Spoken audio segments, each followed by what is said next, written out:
उभाटा म्हणत एकनाथ शिंदे आणि त्यांचे नेते उद्धव ठाकरेंवर तुटून पडतात। मात्र आता उद्धव ठाकरे यांनी देखील शिंदेंच्या शिवसेनेचा शॉर्ट फॉर्म शोधून काढलाय। पाहूयात। ती गद्दार एसनशी सेना आहे। शिवसेना एकच आहे। एसनशी ही शिवसेना मी मानतच नाहीये। एसनशी हा एक गट आहे। एसनशीची बदनामी झाली असं जर तुम्हाला वाटत असेल तर याचा अर्थ एसनशी गद्दार आहे।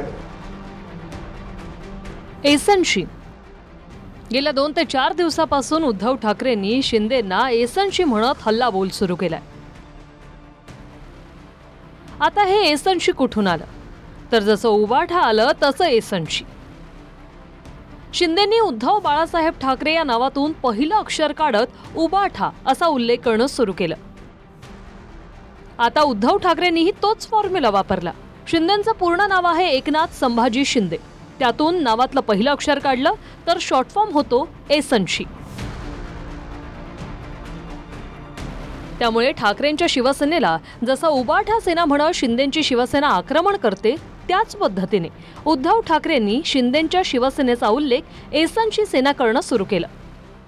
एसनशी जे काय आहे ते एसनशी त्यांनी काय करायचं ते करू दे, ती गद्दार सेना आहे। पण एसनशीची बदनामी झाली असं जर तुम्हाला वाटत असेल तर याचा अर्थ एसनशी गद्दार आहे। एकनाथ शिंदेंच्या बंडानंतर निवडणूक आयोगानं शिवसेना पक्ष आणि धनुष्यबाण चिन्ह शिंदेंना दिलं आणि उद्धव ठाकरेंना शिवसेना गट म्हणून मान्यता दिली। त्यामुळे शिंदेंच्या शिवसेनेनं ठाकरेंच्या शिवसेनेचा उभाटा असा उल्लेख सुरू केला। यूबीटीच्या काळात डीबीटी बंद होते।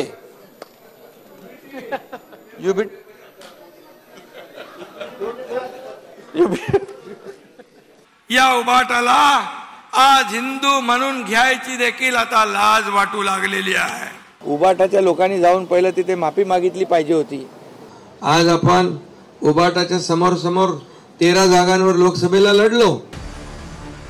कुणाल कामराच्या विडंबनात्मक गाण्यावरील गद्दार शब्दावरून शिंदेंची शिवसेना आक्रमक झाली। पण पुन्हा एकदा उद्धव ठाकरेंनीही गद्दार एसनशी सेना म्हणत डिवचलं। शिवसेना युबीटी नाही, शिवसेना एकच आहे। दुसरी ती गद्दार सेना आहे। मी उघड म्हणतोय ती गद्दारांची सेना आहे। तिला आणि तिकडे जी काही तोडफोड झाली त्याच्या शिवसेनेशी काडीचाही संबंध नाही।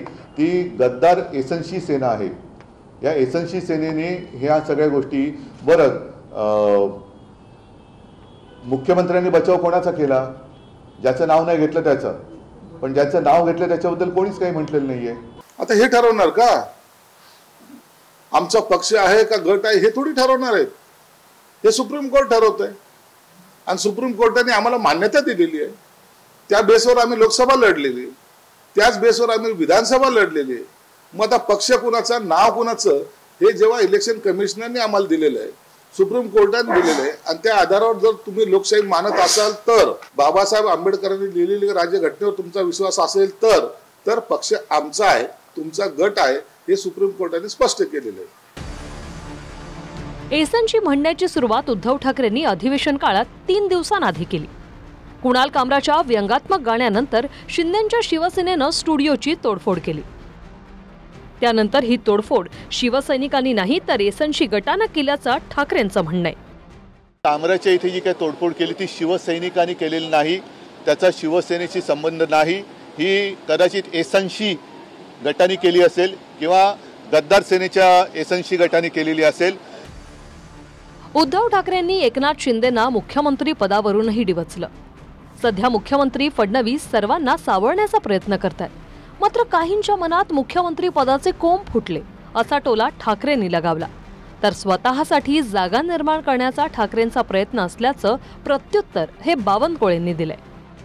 आम्हाला आता असा संशय येतोय की एकूणच मुख्यमंत्री सगळ्यांना सावरण्याचा प्रयत्न करतात केविलवाणं, तारेवरची कसरत त्यांना करायला लागते। पण ज्यांच्या मनामध्ये अजूनही मुख्यमंत्री पदाचे जे काही कोंब फुटलेले आहेत नको तिथे त्या खुर्चीसाठी, ते कोंब अजून काही जात नाहीयेत आणि ते त्यांना छळतात की काय, हा एक सगळा मोठा प्रश्न कदाचित मुख्यमंत्र्यांनी पडला असेल की अरे यांना सगळे देऊन सुद्धा हे असे का वागतात। उद्धव ठाकरेंना सध्या काही आता पुढचं भविष्य दिसत नाही, त्यामुळं त्यांना असं वाटतं शिंदेजींना डिवचलं तर शिंदेही थोडे दूर जातील आणि आपल्याला काही स्पेस मिळेल असं त्यांना वाटतं नेहमी। उद्धव ठाकरे आणि एकनाथ शिंदे असा सामना गेल्या 3 वर्षापासून सुरू आहे. त्यात शाब्दिक लढाई आता उबाठा विरुद्ध येसनशीवर आली आहे. नागपूरहून गजानन उमाटेसह निवृत्ती बाबर, TV9 मराठी, मुंबई.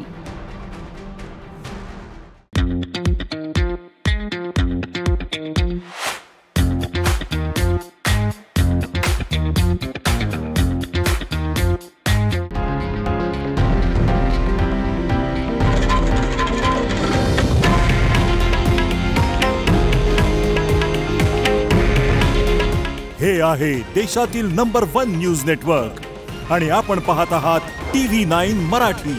काळजी तुमची, हित महाराष्ट्राचं.